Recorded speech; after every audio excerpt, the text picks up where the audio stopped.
여러분 안녕하세요. 최신 세계 경제 뉴스를 발췌 소개하고 제 의견을 곁들이는 세계 경제는 지금 Current Issues of Global Economy 편집자 정견만입니다. 네, 8월 28일자 세계 경제는 지금 시작하겠습니다. 오늘 토픽 한 건, 단신 5건, 그리고 오늘의 명상으로는 책 독서를 주제라는 명언들을 소개하겠습니다.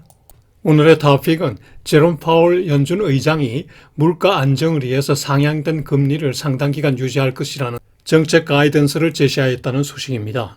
네, 오늘 단신 5건을 올렸습니다. 첫 번째 단신은 코로나 바이러스 현황 업데이트입니다. 두 번째 단신은 미국 경제 2분기 성장률이 종전 마이너스 0.9%에서 마이너스 0.6%로 소폭 상향 수정되었다는 소식입니다. 세 번째 단신은 미국의 7월 중 개인 소비 지출 물가 PCE 지수가 전년 동기 대비 6.3% 상승하였다는 소식입니다. 네 번째 단신은 러시아가 천연가스를 매일 1,000만 브로치 소각하고 있다는 소식입니다. 다섯 번째 단신은 다음 주 미국 금융시장 주요 이슈 및 일정입니다. 그리고 오늘은 책, 독서를 주제로 한 명언, 속담들을 소개하겠습니다. 네, 오늘의 토픽, Powell's New Guidance, Higher Rates for Longer to Beat Inflation. 블룸버그 뉴스 보시죠. 제롬 파월 연준 의장이 지난 금요일 아침 잭슨홀 심포지엄에서 물가 안정을 위해서 긴축 정책을 상당 기간 유지한다는 내용의 연준의 정책 가이던스를 제시하였습니다. 가이던스의 핵심 내용은 상향된 금리를 상당 기간 유지한다. 즉, higher rates for longer term이 주 내용인데요. 그는 고통이 따르더라도 물가 안정을 우선하겠다면서 물가 안정이 페드의 법적 의무임도 강조하였습니다. 이번 잭슨홀 심포지엄 스피치는 5페이지이고 10분간 이루어졌는데요. 제가 전문을 구해서 첨부하였으니까 참고하시기 바랍니다. 파월은 과거 연준 의장들 폴 볼크, 앨런 그랜스팬, 벤 버냉키 등의 인플레이션 대응 경험에서 교훈을 얻었다면서 결론적으로 강력하고 빠른 대응으로 수요를 조절하고 인플레이션 기대 심리를 차단하고 장기적으로 노력할 것이라고 강조하였습니다. 간결 명료한 결론이 마음에 싹 드는군요. 여기서 파월의 단호한 정책 가이던스가 나오게 된 배경을 살펴보죠. 먼저 물가 동향을 보면요. 연준이 선호하는 PC 물가 지수가 7월 중에 전년 동기 대비 6.3% 상승한 것으로 나타났습니다.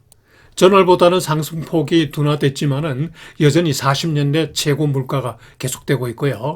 특히 페드의 2% 물가 목표와 큰 격차가 있죠. 다음으로 거시 경제 동향을 보면은 고용 지표는 호조지만은 그러나 GDP는 2분기 연속 역성장하였습니다. 연준은 작년 하반기까지도 물가 상승이 공급 요인에 의한 일시적 현상으로 봤었죠. 그러나 올해 들어 이 생각을 싹 바꿨죠. 물가를 잡기 위해서 기준금리 Federal Funds Rate를 3월에 25bp, 5월에 50bp, 6월에 75bp, 그리고 7월에 다시 또 75bp를 인상하였죠. 또 오는 9월 21일 FOMC에서 75bp 인상 가능성이 높아졌습니다. 지난 금요일 아침 파월 발언에 대한 시장 반응은요. 당일 주가 급락으로 나타났죠. 다우 나스닥 S&P 500가 각각 3% 이상씩 하락하였습니다. 시장의 예상을 크게 벗어난 고금리 장기 지속 발언이 충격을 준 거죠. 그리고 달러는 아주 급등하였습니다. 달러 인덱스가 108.5를 기록하였는데요. 이는 20년 내 최고인 109에 근접하였습니다. 국채 수익률도 올랐는데요. 10년물 국채 수익률이 3%를 다시 넘어가기 시작했습니다. 파월 의장의 스피치를 평가해 보면요. 첫째, 물가 안정을 위해서 장기적인 통화 긴축 의지를 확실히 했다는 점. 둘째로 시장의 금리 인하 예단을 완전히 차단하였다는 점. 세 번째로 한편 경제 지표를 주시하겠다고 했는데요. 이는 정책 변화 가능성도 열어둔 거죠. 네 번째로 가계 기업의 기대 인플레이션 심리를 차단하는 데 큰 효과가 있을 것으로 생각됩니다. 중앙은행 수장의 현명하고 탁월한 가이던스라는 생각이 듭니다. 네, 이번 제롬 파월 연준 의장의 발언 내용 전문입니다. 연준 홈페이지에서 다운받아 전제했습니다. 과거 연준 의장의 스피치 내용을 보면은 정확하지만은 구체적인 방향은 아리송한 경우가 많았는데요. 그런데 이번 스피치는 내용이 간결하고 요점이 아주 확실하며 메시지가 아주 직설적이죠. 그리고 고금리 긴축 정책으로 인해서 근로자와 가계, 기업이 고통을 받을 수 있음을 명백히 하였습니다. 그리고 물가 안정을 달성하지 못하면은 국민적 고통이 더 커질 수 있음을 강조하였습니다. 그리고 그간의 정책 실행 내용과 그 배경을 꼼꼼하게 설명하네요. 그리고 9월 21일 FOMC 회의에서 금리 결정을 함에 있어서 앞으로 경제 지표를 주시할 거라는 점도 얘기하네요. 그리고 과거 연준 의장들의 인플레이션 경험, 그 대응 사례 등을 소개하면서 거기에서 3가지 교훈을 받았다고 하네요. 예시를 든 사람은 폴 폴커, 앨런 그랜스팬, 그리고 벤 버냉키입니다. 특히 폴 폴커는 1970년대 말 1980년대 초에 미국 물가가 14.5%까지 오를 때 금리를 22%까지 올리면서 물가를 2%대까지 끌어내렸죠. 그 이후에 미국 경제가 중흥기를 맞게 되었죠. 고금리 정책 때문에 사례 기업도 받기도 했고요. 페드 역사상 입지전적인 인물이죠. 파월은 이러한 과거 그 페드의 인플레이션 투쟁 경험 그리고 교훈을 바탕으로 단호한 결론을 내렸죠.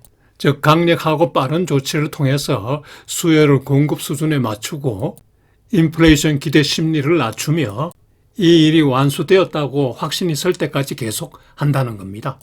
여러분 시간 나실 때 꼭 한번 찬찬히 읽어보시기를 권합니다. 네, 오늘 첫 번째 단신 코로나 바이러스 현황 업데이트 보시죠. 한국 시간으로 토요일 새벽 현재 세계 확진자 누계는 5억 9,687만 3천 명으로 전주 대비 0.8% 증가했습니다. 사망자 누계는 645만 9,684명으로 전주 대비 0.2% 증가했습니다. 확진자 증가율이 3주 연속 하락해서 이제 0.8%가 되었군요. 사망자 증가율은 7주째 보합입니다. 0.2%. 국가별 순위가 변동이 있습니다. 일본이 터키를 제치고 10위가 되었습니다. 한국은 7위를 유지하고요.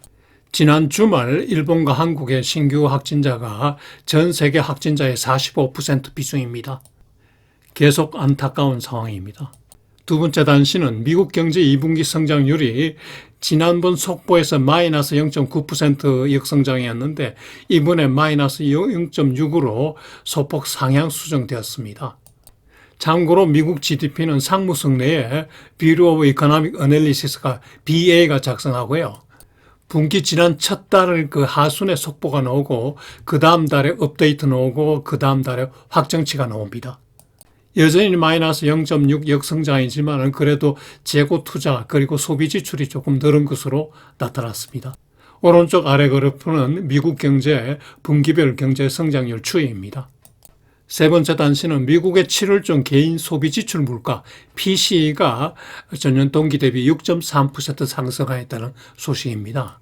지난달에 그 6.8% 상승보다는 0.5%포인트 둔화되었죠. 전월 대비로도 0.1% 물가 하락하였습니다. 한편 식료품과 에너지를 제외한 핵심 물가 코어 PCE는 전년 동기 대비 4.6% 상승한 것으로 나왔습니다. 코어 PCE도 전월 4.8%보다 0.2%포인트 둔화되었습니다. 전년주에 발표된 그 CPI 소비자 물가 지수에 이어서 PCE 물가 지수가 하락하니까 물가가 정점을 통과했다는 의견들이 조금씩 나오기 시작합니다. 그러나 여전히 40년 내 최고 물가가 지속되고 있고 연준의 그 목표 물가 2%하고 큰 괴리가 있죠. 네 번째 단신은 러시아가 천연가스를 대량 소각하고 있다는 소식입니다.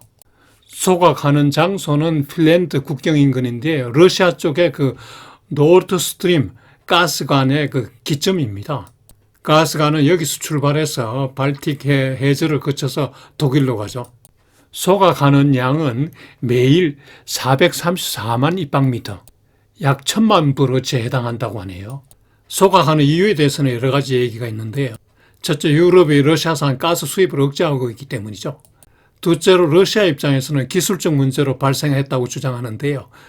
수출이 안 되니까 태워버리는 거죠. 또 독일은 우크라이나 전쟁과 관련해서 러시아가 정치적 행동을 하고 있다 이렇게 주장하기도 하고요.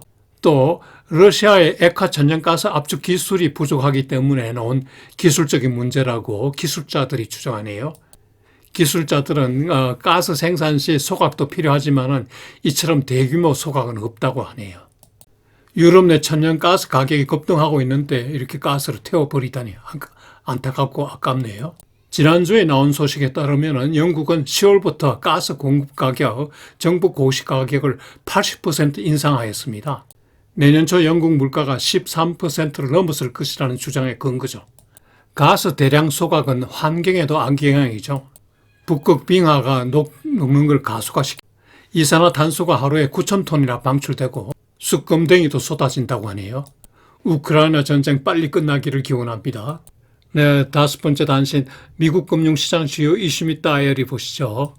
미국 주가는 연준 의장의 그 매파적 발언 때문에 주가가 급락하 있죠.